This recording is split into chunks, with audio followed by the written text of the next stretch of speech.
Hello, and welcome to Convinced Catholicism, a place for all things Catholic.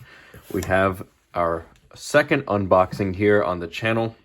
Our previous one was the Book of Hours, the Byzantine Catholic Book of Hours. And this one, I think, is the Mundelein Psalter. So we'll go ahead and open it up right here on camera. I've got my keys here, which is, of course, what they were designed for, right? Opening up packages. All right, so here we go. To be totally honest, I'm not really even sure what the Mundelein Psalter is. It seems pretty popular, at least in the breviary and prayer book world, but I'm not sure if it's just a psalter or if it's the divine office put in a prayer form. But here we go. There's that bubble wrap, and here is the Psalter, and this is, right away I can tell you, a heavy son of a gun. That is, I think, probably 3 pounds, which, as you could probably imagine, is big. Let's go ahead and get the plastic wrap off. Let's try and do it. There we go. Came off pretty easy, and it seems like it has at least one ribbon. This is fun. I can't wait to learn about this book as we go. All right, there we go. And it seems to be a synthetic type leather, but it seems to be, let's bring this camera down a little bit, actually. There we go. It seems to be like a synthetic leather, but it seems like a good type of bonded, hard cardboard leather. And let me tell you, it's bound very well. I can tell I could hardly open this. And look how beautiful this is. This is the Benedictus and Magnificat, and the Our Father with the proper Gregorian chant notation. That's wonderful. And that tells me that this book is going to be somewhat of a breviary. So let's get its dimensions here. So it seems to be just about 6¼ inches wide and 9¼ inches tall, probably about 2½. Well, actually, just about 1 3/4 actually pages thick. So let's go ahead and take a look here. Quality's amazing. Okay, so it is in fact the Divine Office, revised by the decree of the Second Vatican Ecumenical Council and published by the authority of Pope Paul VI.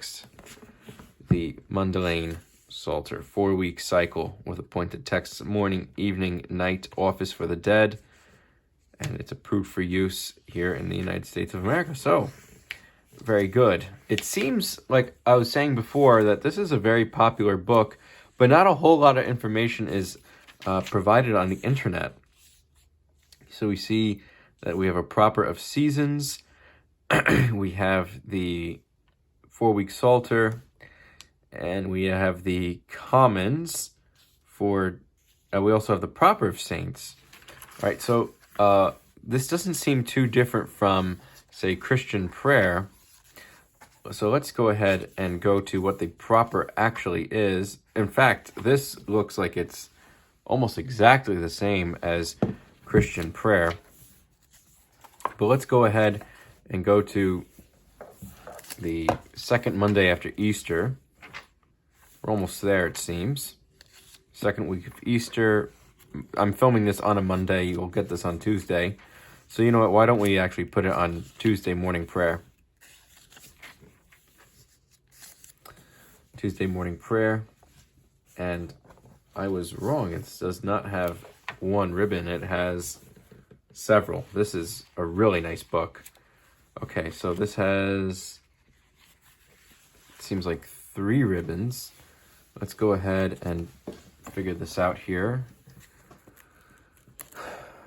All right, so the purple one seems to be the first one, so we'll put the Tuesday morning prayer, second week of Easter there. We'll go to the Psalter now. It's the second week. Sunday, week 2, morning prayer. Evening, Tuesday morning prayer.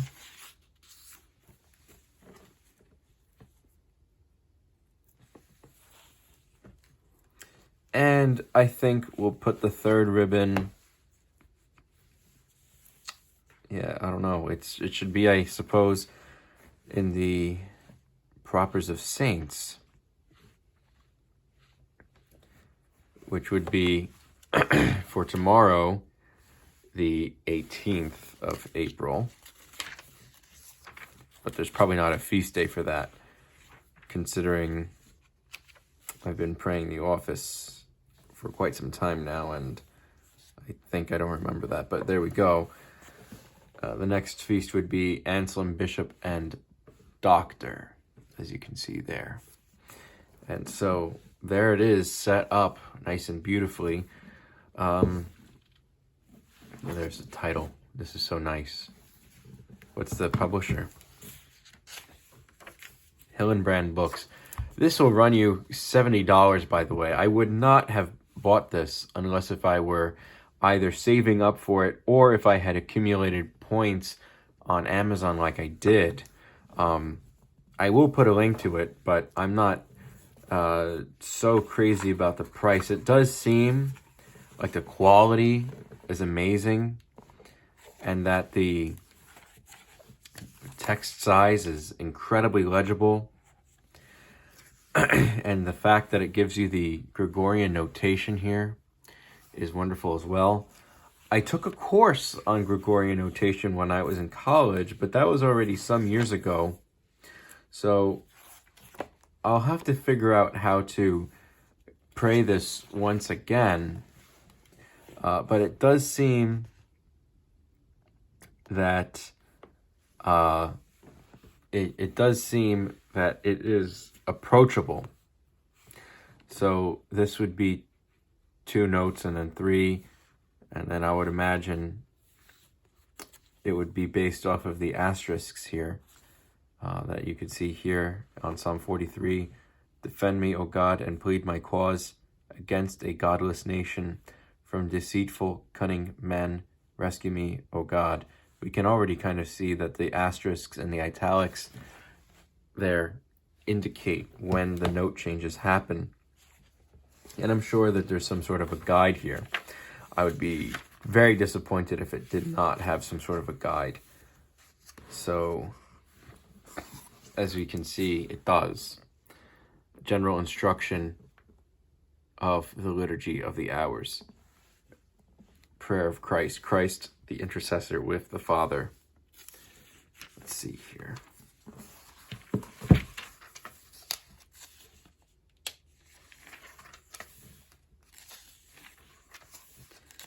General instruction. This seems more so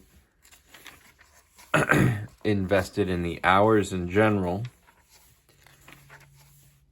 Let's see. Uh-oh. Am I going to be disappointed here? Okay. No, I'm not. Here we see the notes for chanting the office. I'm not going to go into detail about it, but I do remember what this says here. Fa mi re do re do ti la do ti la. I do remember it's fa fe fi fo fu, or fa me ri ro ru, or it's not do re mi fa sol la ti do. There's some that are kind of missing, right, in the Gregorian notation. But we can see here that if you have some sense of the do, re, mi, fa, sol, la, ti, do, then we are able to, I guess, figure out what this notation would sound like, at least in a key that you would be able to sing. Open note is usually found at the beginning. Text in italics indicates a syllable on which the recitation note changes. In chant, the principle is that the many voices become one, and we can see here an asterisk indicates the second half of the chanted phrase. So this is where the bar would be, so that's where the second half would be. So that makes sense. So it might be, and I could be totally wrong, "Oh God, come to my assistance. Oh Lord, make haste to help me." And then, right, so I don't think that this would be totally impossible to learn.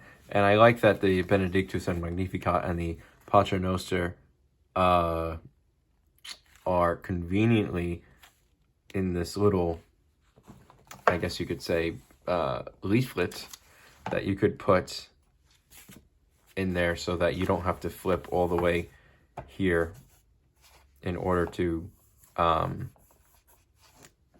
have an extra thing. You could just keep this as a bookmark, I guess you could say. Overall, I am incredibly impressed by the quality of just everything. The pages feel crisp. They don't feel, they're thin, and that saves a lot of, I guess, size, even though this is already a large book. But they also don't feel like they're going to rip at any given moment. I also feel that the font, like I said, is very clear. And it reminds me of Christian prayer, but not in that, I guess you could say, infantile, for lack of a better term, text, right? So let's take a look at Christian prayer. And it just seems a little bit more Comic Sans, if you know what I mean. So let's go to second week of Easter, Tuesday morning prayer, and I think you'll see what I'm talking about. It's similar, and it's very clear of what you're supposed to do, but it's not that, I guess, I don't want to call it babyish, but that very, I really don't know how to explain. I think you know what I mean, though. It's a little bit more rounded and soft, and I don't know. I can't take text like that seriously. Maybe I'm just pretentious. But that's Acts 13:30 through 33. Same text here. And it's just a bit more of a more intelligent or sleek font. And I feel that, you're supposed to take your prayer seriously. And this takes it seriously. This is meant to instill in a home or a parish or a monastery a reverent tone, no pun intended. And I really do appreciate the fact that this is not messy. This is not littered with text. And we can see here that it's easy to follow, especially if you've been praying a breviary and have wanted to sing it. This is a great step up. I really actually recommend this very highly. I don't know how much I'll use it because I'm pretty attached to my Collins Divine Office as it is. But this really is quite an amazing step up. And it reminds me of my Gregorian chant class I took at Seton Hall very much. And I think I might take a shot at it if I'm not praying with my wife one of these days. Thank you so much for tuning in, and God bless you all. I just want to remind you that I do have some pages where you can support the show monetarily, such as my Amazon wish list, my locals, and my PayPal tip jar. There will be a link that's an affiliate link to this. Thank you so much, and God bless you.